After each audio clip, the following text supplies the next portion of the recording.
Few things that you should practice though. You should practice lateral movement.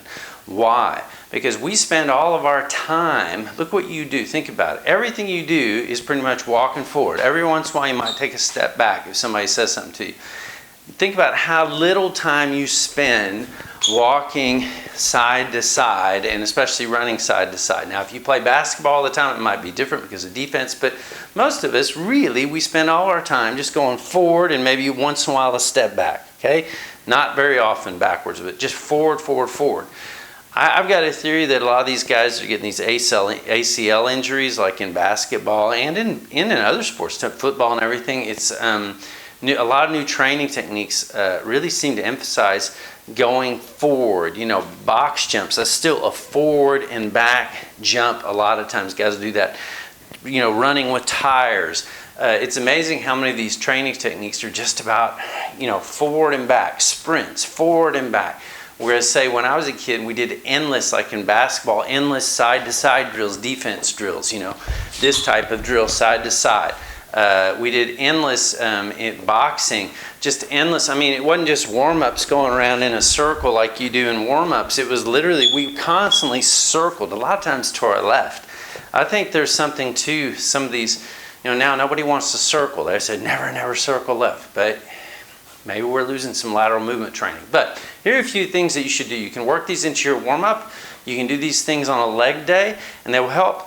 They'll help sort of make some sense of what we were just talking about. Now, one thing that you can do to warm up with is literally the old basketball side-to-side drill. This will strengthen your legs, and actually it always makes my knees feel better when I'm doing these over time. Now all that really is, literally, think when you used to practice, if you did play basketball, you used to practice playing defense. And you go side to side like that, and sometimes you and then you go side to side. Okay, this is the same thing, except I want you to play, and all this is an exercise drill. This is not a boxing stance drill. Go ahead and plaster your arms up here in a tight high guard, or at least a tight guard to your face. You can put even socks under your elbows. And it's not a boxing stance, just side to side. And what you do, I'm probably gonna hit my head on that thing, is you can use the rungs, or you can just place the distance. So you're going, let's say if I went 3 rungs to one side, 3 rungs to the other, 4 rungs to one side, 4 rungs to the other, then you shorten it, then you come back. It's just that type of drill, okay, to get warmed up.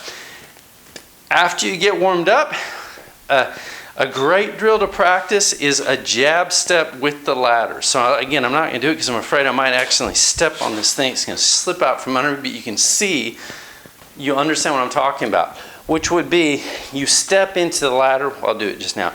A jab step type of drill. I really don't want to slip on this stuff. But you do it going to one side, right?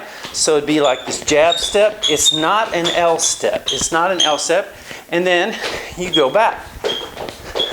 Now it looks a lot like an L step. An L step's a little bit more of a skip. We're going to do those in a minute. I would do the same type thing. So if I do it slow without stepping on if I don't want to step on a ring, if I do this jab step, now I'm going to go the other side. I'm going to do it, and you start working. And again, you go 4, 3, 2, 1. You keep doing that. You'll get a workout really fast doing that. Then, what I do, because it helps build balance in your legs, you're not just overworking one side of your body. I'm not saying be a switch stances, is do the same thing in a southpaw stance, right? Just jab that foot forward. Then you go back the other direction, right? The same type of thing. This will, now I've seen lots of guys do all kinds of stuff. Ladder drills where they're going like that sideways. Just stand in a boxing stance and do these jab steps. After you do those jab steps, then think about it, do an L step if you know how to do them. Now L step, it's a little bit the same, and you can do, when you get low, it's going to lock the same, but it is more of this foot. This foot comes back and this foot really skips out. So if I exaggerate it, well, let me back up. I don't want to step on this right now. But if I exaggerated, it would be kind of like that. If I did it small, I'll try to do it small on the ladder. Hope I don't step on this. If I did it small, it's very much like the jab step, but it's different. It is slightly different because I'm not emphasizing that jab forward. If I do it, then you do it in a southpaw stance. Again, go 3 or 4. Okay, so say you go 5. Then go back, then go 4, then go back, then go 3, then go back. Same thing. Now, can you do an L step in a southpaw stance? Well, why not? Learn how to do it. Doesn't mean you have to be a switch hitter. Now, look what we've done. We've gotten all these quick exercises, and you're going to be surprised at how you feel with your legs already. Okay? Now, another thing you can do to make sure that you're being sensible with your steps is do a simple drill, which is a little bit of a mind game, and I am going to step into this here, is just practice your movement, your step movement, going from one side to another. And when I say practice, what do you do if you're in your step?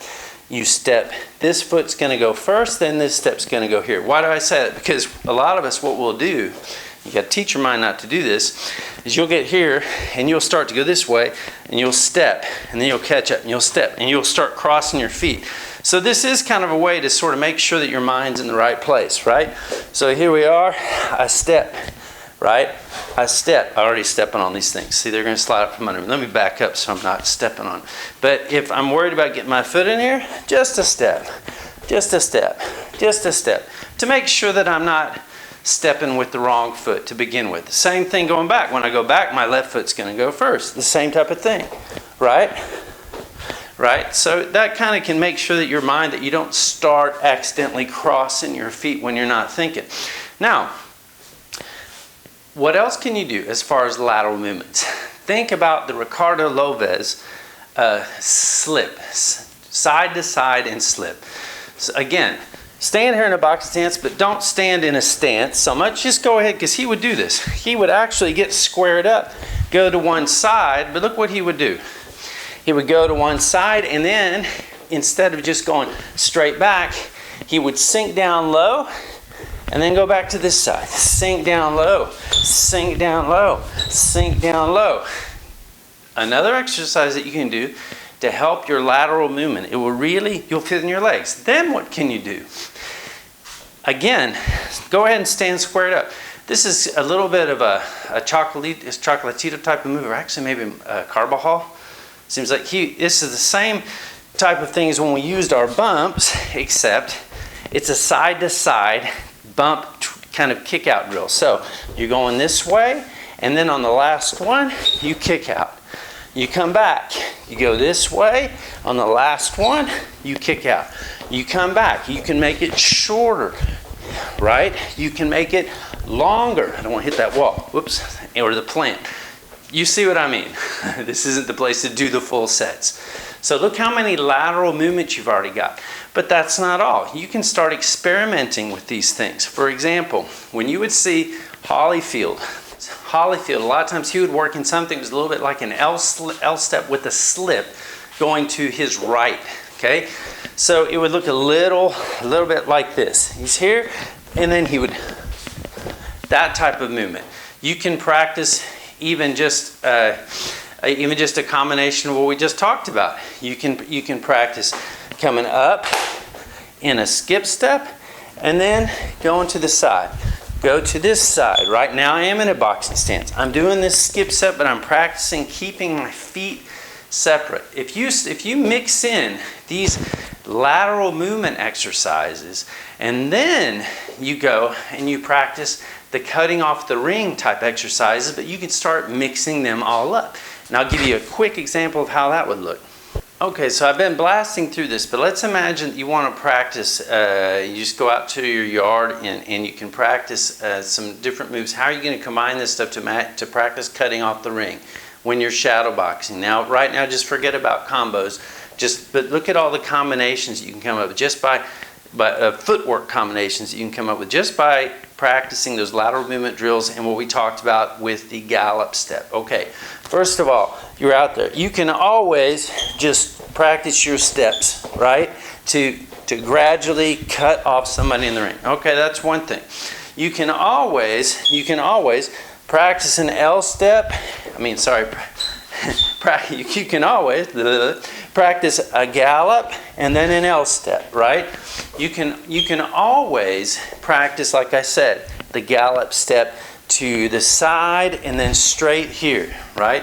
You can practice combining slips. So here I am, I slip, gallop, step to the side, Holyfield type moves. If you start putting all this stuff together, or even, you know, just have fun with it, right? So you did a L step gallop to one side, slip under, maybe do a practice the Ricardo Lopez side to side ducks. Practice going to the side and coming out, and then switching off into that bump movement, right? You can gradually start practicing closing off one side of the ring. Now, a lot of refinement has to go into cornering people, and especially what style do you use. Some guys will trap somebody against the ropes. They're literally from a distance. Other guys will get right on them and just keep, you know, the Julio Cesar Chavez two-fisted attack. He literally was completely squared up and just bombarding people with punches. That's more refinement. I'm just talking about things to practice to get some footwork drills in and to start feeling more natural. Okay? Now, at the risk of giving you something highly controversial and difficult to work on, it's over and out. I hope you enjoyed that. Like, subscribe, write in. Hopefully in the very near term there'll be no more snow and ice, and we can get outside and practice a whole set of drills together, and also get on the bags. There's a bunch of other stuff I want to get into, but thanks for tuning in, and see you soon.